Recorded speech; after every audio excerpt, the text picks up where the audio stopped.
The sun crouched low over the cracked backbone of the New Mexico desert, spreading its last light across the mesas like a dying breath.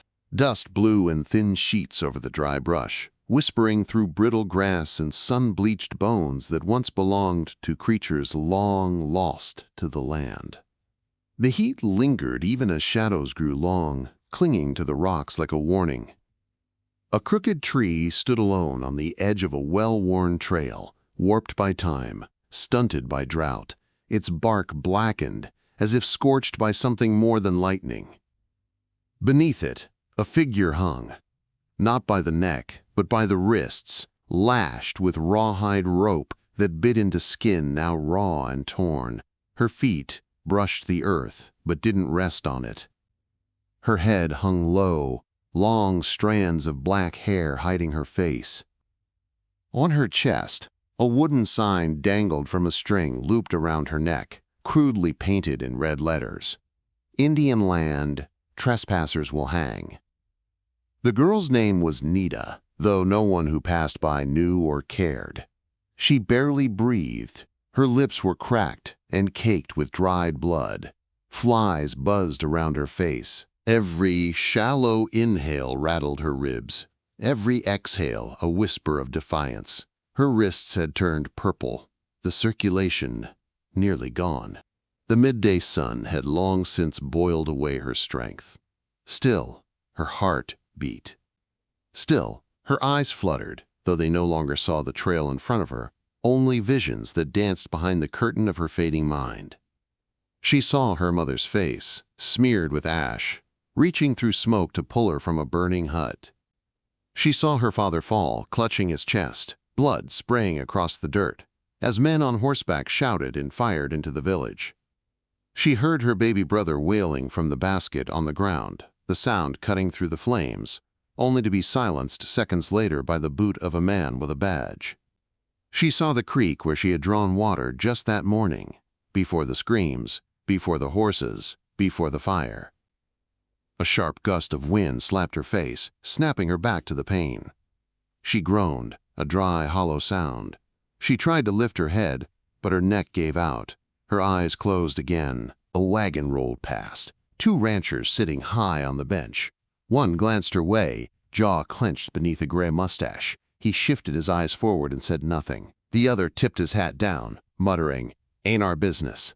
They passed without slowing. Nita didn't notice. She was gone again, slipping between memory and oblivion. Far off in the shimmer of heat, another rider approached. He was tall in the saddle, broad-shouldered and lean from years of ranch work. His shirt was dusty, his hat frayed, and his boots worn thin at the heel. The man's name was Eli McCrae.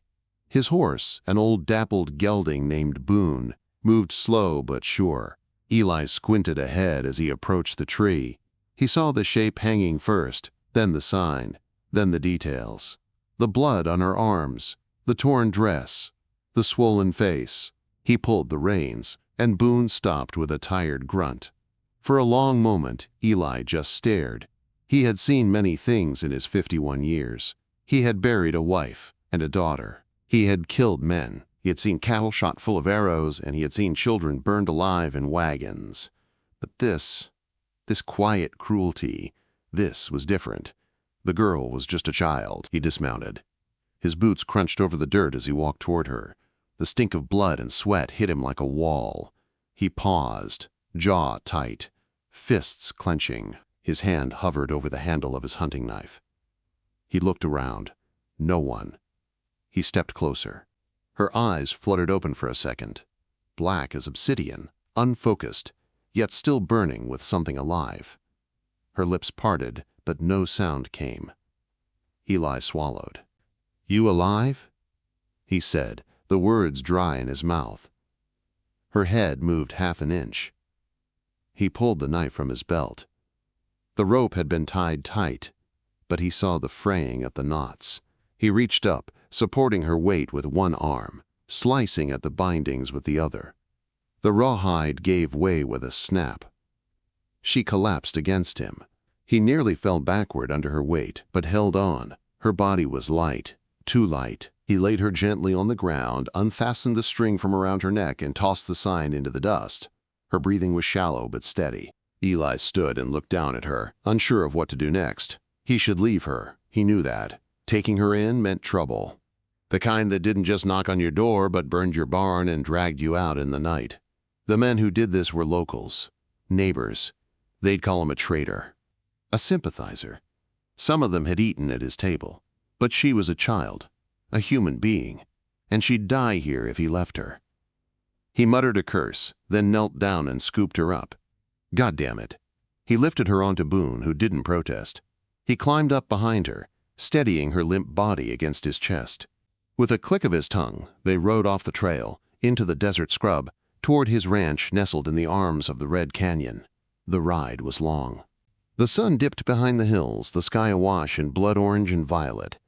Nita stirred only once, murmuring something in a language Eli couldn't understand. By the time they reached the ranch, twilight had settled over the land. Coyotes yipped in the distance. Eli dismounted, carried her into the small wooden house, spare and clean, one bed, one table, and a dusty photograph of a woman and child on the mantel. He laid her gently on the cot, fetched a basin of water, and began to clean her wounds. She flinched when the cool water touched her skin. Her eyes opened wide for a second, panic blooming in her chest. "Easy," he said, raising his hands. "I ain't gonna hurt you." She didn't understand, but his tone softened the edge of her fear. He wrapped her wrists with strips of linen cut from an old shirt. He poured water between her lips, little by little, until she coughed and swallowed. Eli sat back, arms resting on his knees. He stared at the floor for a long while. "What the hell am I doing?" he muttered. He stood and paced the room. He poured himself a glass of whiskey and downed it in one swallow. Then another. She watched him from the bed, eyes narrow, uncertain. Outside, the wind howled against the windows. Inside, a man and a girl sat in silence. Strangers, bound by the cruelty of others, and the one impossible decision that had already changed both their lives. When the fire died low and the girl finally drifted into a fitful sleep, Eli sat in the wooden chair beside her with his rifle across his lap. He knew there was no going back. And as the stars wheeled overhead and the desert held its breath, the crooked tree stood empty beneath the moonlight, the hateful sign trampled into the dirt. The morning broke slow and pale, seeping through the single dusty window of Eli McCrae's cabin, like smoke from an old fire. Outside, the wind stirred faintly, brushing against the canyon walls and rattling the dry leaves of the mesquite trees. The light painted long shadows across the wooden floor, crawling like ghosts around the quiet room.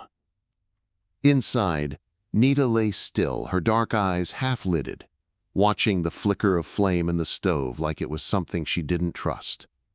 She hadn't moved much since the night before, and Eli hadn't pushed her to. He sat nearby, not too close, not too far, just close enough to see if her breathing changed. He held a coffee cup in one hand, a rifle leaning against the table behind him.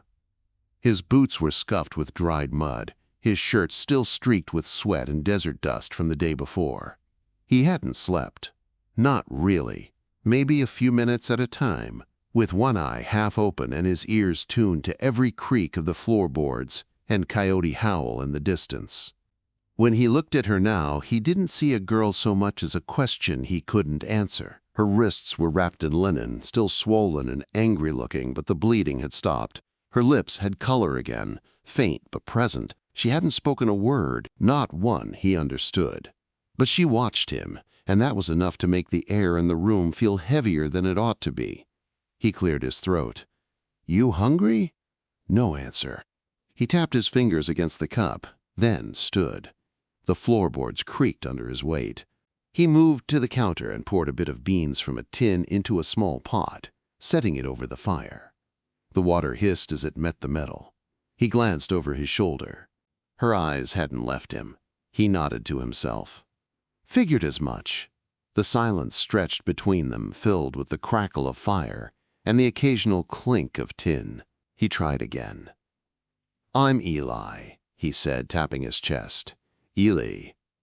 Her brow furrowed slightly. He pointed at her. "You got a name?" Still nothing. He sighed, turning back to the stove. Right. Didn't figure you'd trust me that easy. The pot bubbled softly. He stirred the beans, scooped them into a wooden bowl, and walked back toward her slowly, holding it out in both hands. She tensed. He stopped 2 steps away, crouched, and set the bowl on the edge of the cot. Then he stood and backed off. She waited. He took his seat again and stared at the fire. Finally, after what felt like an hour, she reached out. Slowly, like a deer sniffing the air for danger, and touched the bowl. Her fingers curled around it. She brought it to her lips and drank. Not like a child, not like someone tasting food for comfort. Like someone who hadn't eaten in days. She didn't stop until the bowl was empty. Eli watched her, his chest tightening. He stood again, fetched another bowl, filled it, and returned. She took this one faster. Her hands trembled as she ate. When she finished, she glanced up at him, just once, and for the first time he saw her blink slow, not out of fear or exhaustion, but something close to recognition. He gave a single nod. The day passed quietly. Nita didn't speak, but she watched. She studied the room, the light, the man. She saw the photo on the mantel, the woman with kind eyes and the little girl beside her. She saw the rifle leaning by the door and the knife tucked into Eli's belt. Her eyes lingered on those things longest. By late afternoon, she tried to stand. Eli moved fast, stepping forward. "Hold on now." She waved him off, her jaw set. Her legs wobbled. She braced against the wall, breathing hard. "Damn fool," he muttered, but didn't stop her. She took a few steps, stumbled. He caught her by the arm, and she flinched so hard he almost let go. "Easy," he said. "Ain't gonna hurt you." She looked at him, her eyes sharp. Angry, scared, both. He stepped back. She righted herself and moved toward the door. He blocked it. "You step outside. I can't protect you." She stared at him like he was the one who didn't understand the world. He sighed and opened the door. She walked out slowly, blinking in the bright light. The desert stretched before her, the canyon walls rising like ancient sentinels on either side. The sky was a burning blue. A hawk screamed overhead. The wind carried the scent of dust and horse sweat. She closed her eyes and stood there, breathing. Eli leaned against the doorframe, arms crossed. "Ain't much out there. Just miles of men worse than me." She didn't answer, didn't look back. But after a few minutes, she turned and walked back inside. That night, she slept without trembling.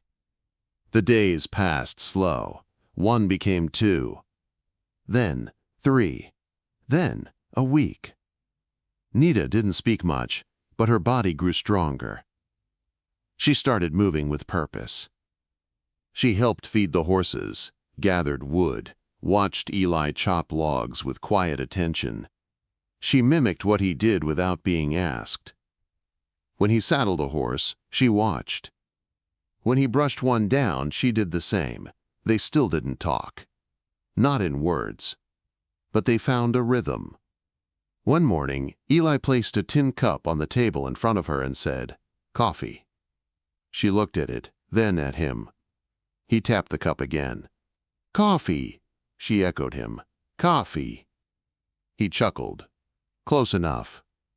Another day he pointed to himself. "Eli." Then he pointed at her. She hesitated, then said, "Nita." He repeated it, nodding. "Nita!" That was the first time he saw her smile. It was small, fleeting, but real. The next morning he rode into town. He didn't want to, but supplies were low, and he needed ammunition. He left Nita with a rifle, loaded, by the door. She didn't ask when he'd return. The town was quiet as he rode in. A few glances, a few nods. But something felt off. At the general store, the clerk gave him a long look. "Heard some things." Eli didn't answer. "Fella said he saw you up North Trail. Said you had a girl with you." Eli met his gaze. "Lot of things folks say." "Was she Apache?" Eli paid in silence. When he stepped outside, he found 3 men leaning against the post by his horse. One of them was Sheriff Caleb Dunn. The other two wore dusters and carried rifles across their backs. "Morning, Eli," Dunn said. "Sheriff, you'd been keeping to yourself a while." "Always have," Dunn nodded slowly. "There's been talk." Eli waited. "Judge Camden wants to know if you're harboring anyone. Said there's a bounty out on a runaway girl from one of them Apache camps. Judge Camden can go to hell." Dunn's eyes narrowed. "Careful now." Eli mounted his horse. "I don't answer to Camden." The sheriff didn't stop him, but as Eli rode out of town, he felt their eyes burn into his back like hot iron. He returned to the ranch before sunset. Nita was waiting by the gate, rifle in hand. He rode up slow. She didn't lower the weapon. "Easy," he said, lifting one hand. She recognized him. Her shoulders dropped. He dismounted, handed her a sack of supplies. She took it, said nothing. That night, they sat by the fire. He sipped his drink. She carved a small piece of wood with his old pocket knife. He watched her fingers move, precise and steady. "You ever speak English?" he asked. She shrugged. "Guess we'll figure each other out one way or another." She nodded once. He stared into the fire. "There's men coming, Nita. Men who'd see you hanged again just for breathing." She looked at him. Her expression didn't change. "You got somewhere to go?" She shook her head. "Well," he said, "then I guess we stay ready." Outside, the wind blew harder. Somewhere in the darkness, a coyote howled. Inside, a girl and a man sat side by side, not as strangers anymore, but as something else, something that didn't need words to understand the fight ahead. The sun had barely begun to rise when Nita stepped out of the cabin, bare feet sinking into the fine desert dust. The air still held the chill of night, though the horizon glowed faintly with promise. She tilted her face upward, eyes closed, letting the breeze wrap around her like a blanket of ghosts. It carried scents of dry sage, burnt mesquite, and something fainter, horses. She could always smell the horses before she heard them. Maybe it was instinct, maybe memory. But it kept her alive. Behind her, the door creaked open and Eli stepped out, his boots thudding against the wooden steps, coffee in one hand, shotgun in the other. He paused beside her, eyes scanning the brushland, stretching out toward the cliffs in the distance. "Looks like another dry day," he said, not expecting an answer. Nita didn't give one. But she nodded. Over the past few weeks, silence had become their language. Not the strained, brittle kind, the quiet of understanding. The kind forged by fire, hunger, and shared looks that needed no explanation. She had learned more words now, enough to ask for water, enough to say yes, no, danger. Eli had started picking up a few of hers too, bits and pieces. Neither of them taught, but both had learned. The desert had its own way of forcing people together. By mid-morning, they were working side by side in the corral. The mare had thrown a shoe 2 days back, and Eli had been putting off the fix. Now, he stood sweating under his hat, hammering iron while Nita kept the animal calm, one hand firm on its neck. She spoke to it in Apache, a low rhythmic tone like running water. The horse responded to her voice better than it ever had to Eli's. He glanced up from his work and studied her face and profile. There was strength in the way her shoulders held, in the way her feet stood firm even when the horse twitched. Her scars were healing, but they hadn't faded. Neither had her eyes. If anything, they had grown sharper, more alert. She was no longer the fading girl he had pulled from the tree. She was becoming someone else entirely. Someone dangerous. That evening, as they sat at the edge of the porch watching the sun bleed out over the canyon, a distant thunder rumbled. Not from the sky, from hooves. Eli stood slowly, lifting the rifle from the doorframe. Nita didn't move. 3 riders appeared over the ridge, black silhouettes against the fire-colored sky. They weren't moving fast, but they weren't just passing through either. Eli could tell by their posture. They came with a purpose. "Inside?" he said. Nita obeyed, no hesitation. He remained on the porch, the rifle resting against the edge of his thigh. He didn't aim it. Not yet. Let them come close enough to show their hands. The lead rider was a man Eli recognized, Hank Foster, a ranch hand with a temper and a drinking problem. The others were strangers, young and cocky. One had a red bandana tied over his face like an outlaw from a dime novel. The other chewed on a matchstick and smiled like he knew something no one else did. "Evening, McCrae," Foster said. Eli didn't answer. "We heard some noise from the judge's camp. Said you've been harboring a fugitive, an Apache girl." Eli's jaw tightened. "You come to ask questions, or you come to do something stupid?" The man with the matchstick laughed. "Ain't no law protecting a redskin. Not even if she's tucked up in your bed." Eli raised the rifle slowly. "Say that again." The laughter died. Foster shifted in his saddle. "We just came to warn you. Judge don't like disobedience. Says he remembers your kind. Fought for the Union, didn't you? Thought you were better than us. I buried more good men than Camden ever shook hands with. Don't matter now. There's lines being drawn." "There's always been lines," Eli said. "And I don't give a damn about yours." The matchstick dropped from the young rider's lips, and his hand moved for the pistol at his hip. Eli's rifle cracked. The bullet hit the dirt an inch from the horse's front hoof. The animal reared. The rider cursed and struggled to hold on. "I won't miss twice," Eli said. Foster raised his hands. "All right, we're going." He turned his horse. The others followed, muttering. Eli watched them disappear over the ridge. Only then did he lower the rifle. Inside, Nita stood by the window, face expressionless. "They'll be back," he said. She nodded. That night, Eli laid traps around the perimeter. Old tricks from old wars, tripwires, rusted nails in the dirt, empty cans tied to string. He taught Nita how to reload the rifle, how to aim, how to breathe before pulling the trigger. She listened, learned quickly. Days passed, then a week, and then the storm came. It rolled in, with black clouds and heavy silence. No thunder, no lightning, just pressure. Heat. Eli felt it in his bones. Nita sensed it too. She stopped singing to the horses. She started sleeping with the rifle beside her cot. Then one night, the dogs barked. Eli woke instantly. Outside, something moved. He crept to the window, shotgun in hand. In the moonlight, he saw a shadow slink across the barn's roof, another behind the water trough. He turned to Nita. Her eyes were already open. He nodded once. They moved like smoke. Eli slipped out the back, boots silent on the dirt. Nita took the front, crouched low behind the fence. She held her breath, listening. A match flared near the barn, then a torch, then another. They were going to burn it. Eli stepped from the shadows and fired. One man dropped, screaming. Another ran. The third lit the torch and hurled it. It struck the dry hay pile. Flames erupted. Eli ran forward, shotgun raised, just as the man turned to fire.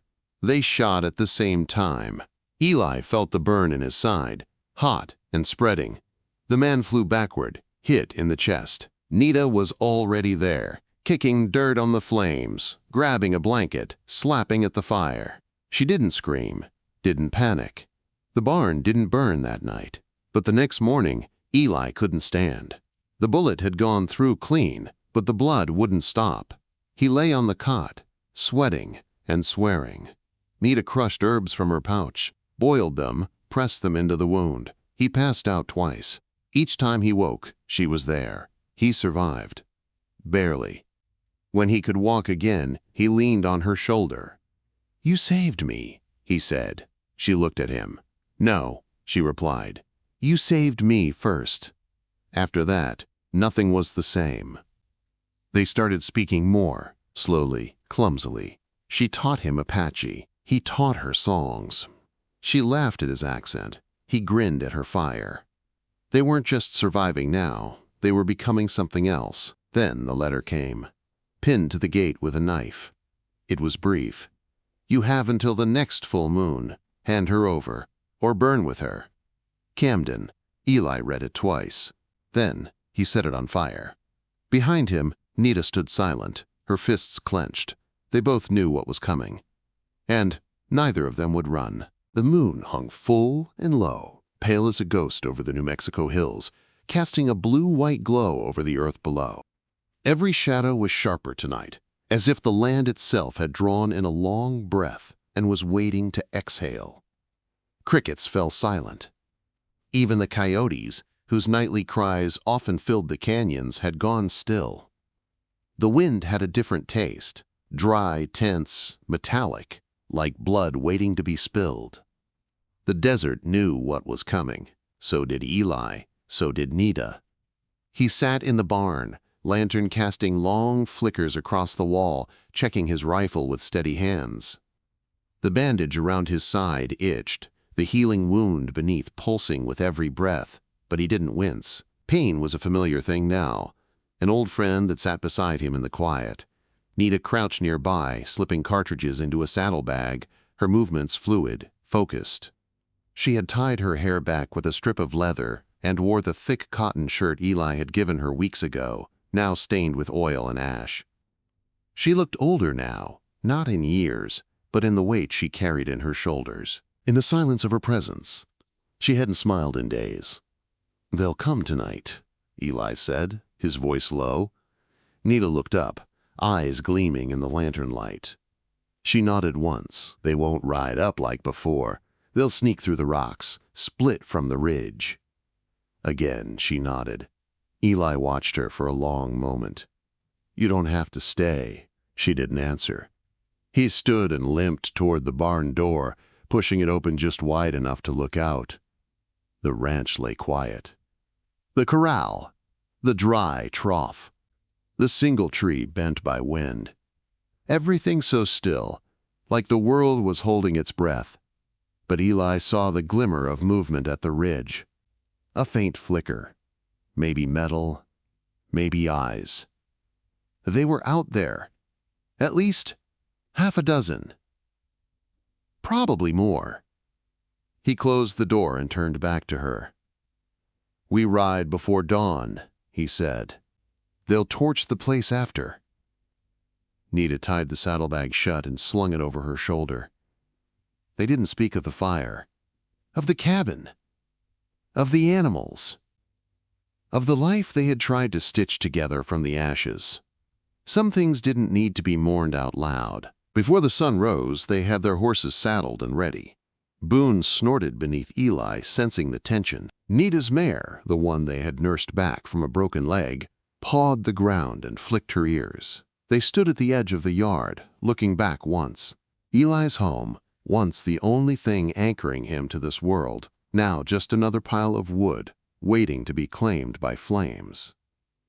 Nita pressed something into his hand, a small carving. A bird, unfinished. He tucked it into his coat. They rode.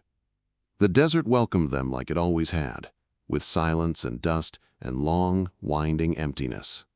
The sun hadn't yet risen, but the sky was bleeding with the first signs of dawn. They didn't speak, didn't need to. The horses moved in rhythm, hooves thudding softly over rock and dirt. Behind them, the first flames climbed into the sky.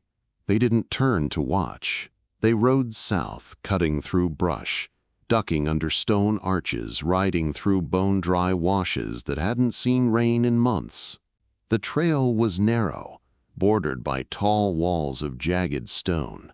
A perfect place for an ambush. Eli pulled Boone to a halt. Nita did the same. He scanned the cliffs. There, a glint of metal, a whisper of movement. He pulled the rifle from the holster. A shot cracked. His hat flew from his head. They scattered. Eli kicked Boone forward, barreling through the trail. Behind him, more shots rang out. Dust exploded beside them. Nita ducked low, her mare leaping over a dry log, hooves skimming rock. They broke into the open. More riders appeared on the ridge above. Eli cursed. "They're pushing us toward the flats." Nita pointed east, toward the crumbled ruins of an old mission, half swallowed by sand. She kicked her horse and veered. Eli followed. They reached the broken church just as bullets chewed through the walls. The roof had long since collapsed, leaving only pillars and the crooked shape of a shattered bell tower. Eli dove behind a low wall, wincing as the pain in his side flared. Nita fired from behind a pillar. One of the attackers fell from his saddle.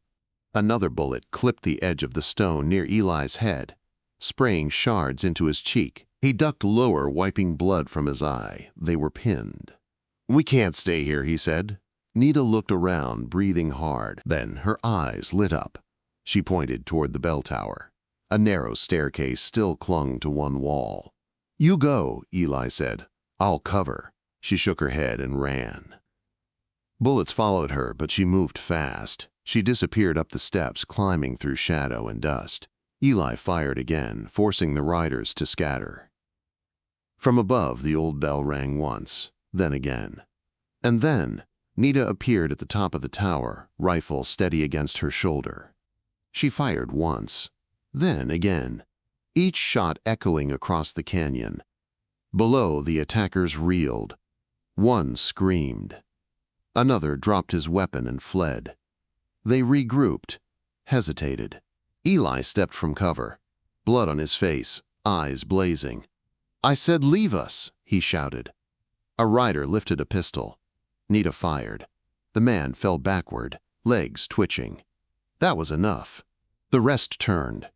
Dust kicked up behind them as they rode back toward the ridge. Silence returned. Eli leaned against the wall, breathing hard. Nita climbed down slowly, her eyes never leaving the spot where the last man had fallen. When she reached him, he was still breathing. Barely. He looked up at her, eyes wide with pain. "You! People!" he gasped. She knelt beside him. He tried to raise his hand, maybe to plead. She didn't let him finish. Later, they buried the bodies in the sand, marking the graves with stones. Not out of mercy, but out of respect for the land. They rode again. For hours. Until the hills softened and the sky turned gold. Eli's strength faded. He swayed in the saddle. Nita pulled him down before he could fall, helped him lie against a rock beneath the shade of a twisted tree. His breath rattled. "You did good," he whispered. She pressed water to his lips. "I'm not going to make it," he said. She shook her head. He smiled. "You're stronger than me now."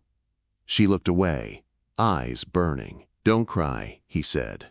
"You gotta keep riding. Find your people, or make your own." His hand found hers. "Thank you for showing me who you are." He exhaled, didn't inhale again. The wind picked up. Nita sat beside him until night fell. Then she buried him, wrapped in his coat, under the twisted tree. She left the rifle by his grave. She took the bird carving from his pocket and tied it to her necklace. She mounted her horse. And she rode into the dark. The trail beneath her horse's hooves was dry, cracked, and barely visible under the weight of wind-blown sand. But Nita followed it with the quiet certainty of someone who no longer needed to see a path to know where she was going. The mare moved with purpose now, ears flicking toward every sound, muscles taut beneath her. They rode through long valleys of red stone and deep shadows, through narrow cuts in the cliffs that hummed with old spirits, past scattered bones and rusted relics of things left behind by people who had never truly belonged to this land. The morning after she buried Eli, Nita didn't cry. She hadn't wept when he died, and she didn't do it when she placed the final stone atop the mound of earth beneath that twisted tree. But something inside her had cracked in a way she didn't understand, quietly, deeply, like a jar buried beneath the fire pit, sealed for later, waiting. She rode on in silence with his voice in her ears and his ghost beside her, as if his presence had settled into the folds of her memory like the scent of wood smoke clings to old clothes. The bird he had carved for her swung gently from the strip of rawhide around her neck, bouncing against her collarbone with each stride of the horse. She touched it sometimes without thinking, especially when she felt her strength fray. When the trail turned steep or the sun burned too hot, her fingers would find the shape, and it would settle her. Days passed. Then, a week. She avoided the towns, stuck to the canyons, slept beneath the stars or curled in caves with coyotes not far off. She hunted when she could, trapped birds, caught a rabbit, drank from springs and rain puddles gathered in stone bowls. Her body grew leaner, her hands tougher. She dreamed of fire less often. It was near the second moon since Eli's death that she finally came across the place she didn't expect to find, but somehow always knew was there. It lay beyond the broken edge of the territory, where maps turned vague and the wind told stories no one had written down. She saw the smoke first, curling up from a ridge between the juniper trees. Then the sound of drums, slow and deep, like a heartbeat through the ground. Her mare stopped at the edge of the rise, ears forward. Below, a small gathering of people stood in a loose circle. Old women wrapped in wool, young men with feathers in their braids, children playing near a fire, horses staked nearby. Some looked up at her as she approached, not with fear or surprise, but with recognition, as if they had expected her. She didn't speak when she dismounted. A tall man in a long coat stepped forward, eyes dark and steady.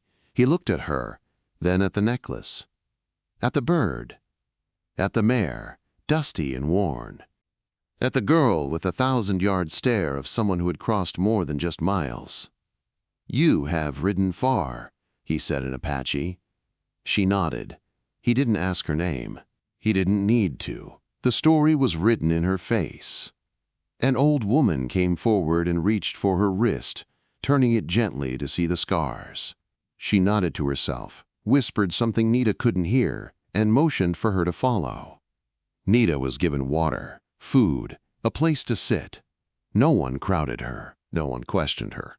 They simply made room, as if the fire had known she was coming and left space for her beside it. That night, she sat in silence while others danced slowly to the rhythm of hand drums, their movements soft and sorrowful, like smoke rising into the stars. She watched the flames shift, watched the sparks rise. Somewhere behind her, a baby cried. Somewhere beyond the firelight, a coyote yipped, then another. When she finally slept, she didn't dream of the tree or the raid or the scream of her brother being crushed beneath boots. She dreamed of riding beside a man whose eyes were old and tired but whose heart had not closed completely. He was smiling, and the land around them was green. She woke with tears on her cheeks she didn't remember shedding. Over the next days she moved among the people like one of their own, though she had never met them before. The elders recognized something in her. Survivors saw other survivors. Children followed her, curious, drawn to her quiet strength. One morning, a girl brought her a small string of beads and tied them around her wrist. Nita didn't remove it. She learned the tall man's name was Teclisha, and he had once known her father. He was a strong speaker, he said one night as they sat by the fire. Even when they came with guns, he stood tall. Nita didn't reply. She didn't know what to say to someone who spoke about her father as if he hadn't been burned into the earth like the rest of her village. He would have been proud, Teclisha added. She met his eyes for a moment, then looked away.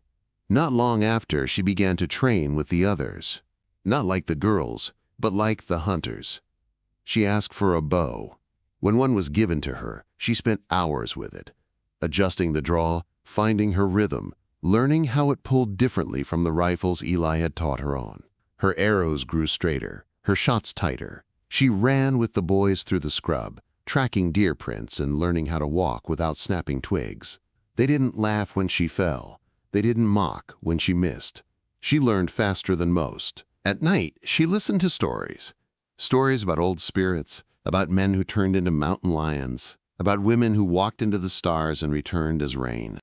But the story she returned to most was her own. Eli's voice still echoed in her thoughts, the way he had looked at her that first night, the sound of his rifle, the quiet understanding they had shared beneath the wide sky.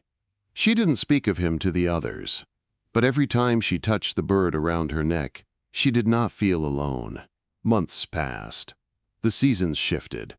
When the first frost touched the leaves, a scout returned with news from the north. Camden was still alive. The judge who had ordered the raid on Nita's village, the man who had sent riders after Eli, the man who had promised her death and nearly delivered it, he was gathering support again. More men, more rifles. Another purge was coming. A different tribe this time, farther west, but the same hate, the same fire. Teclisha gathered the elders. Nita listened. She stood when the council paused. "I'll go," she said. They looked at her, not surprised, not afraid. "It's not your fight," Teclisha said gently. "It is," she replied. "He made it mine." They didn't argue. A week later, she rode out with 2 others, hunters with quiet feet and sharp eyes.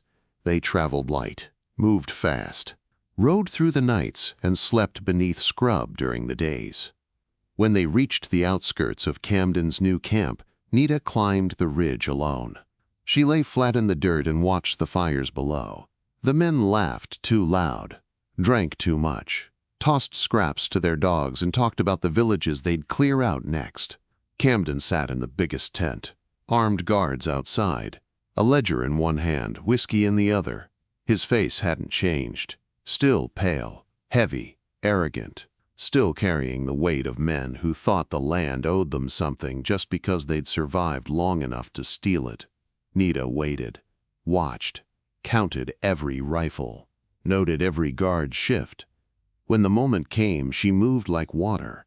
They didn't hear her until it was too late. The guards dropped first, throats slashed before they could cry out. The dogs were fed laced meat hours before.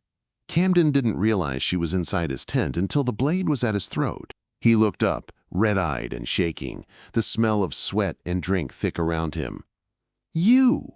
he gasped. She didn't speak. "You're that girl, McCrae's girl!" He choked as she pressed the blade harder. "I should have killed you when I had the chance," he hissed. She leaned in. "You did!" He tried to lunge. She cut. When she walked out of the tent, the others were waiting. They didn't ask what happened. They didn't need to. They rode back through the dark. When the news spread that Camden was dead, the attack stopped, for a while. Nita returned to the hills, to her people. But she didn't stay in one place. She became something else, a name whispered around fires, a figure seen at the edge of a town before a corrupt sheriff vanished, a shadow that slipped through the canyon just before a raiding party lost their rifles and found their wagons burning. Some called her vengeance. Some called her protector. She called herself nothing. Only when she sat alone beneath the stars, with the bird carving between her fingers and the firelight dancing across her face, did she allow the memory of the man who once cut her down to come forward. In those moments she smiled. Not often, but enough. From the moment she was left hanging beneath a cursed tree to the day she carved justice into the night, Nita's journey became more than survival. It became legend in the vast, unforgiving lands of the Wild West, where cruelty often spoke louder than mercy. One girl's strength and the quiet love of a broken man lit a fire that no hatred could ever silence. And long after their names faded from paper, the wind still whispered their story through the canyons, of courage, of sacrifice, and of a bond born where least expected. If this story stirred your heart, made you clench your fists or wipe a quiet tear, then saddle up and subscribe to Wild West Love Chronicles. Don't miss the next tale of fierce love, defiant justice, and the unforgettable souls who carved their names into the dust. Your next favorite story is just a ride away.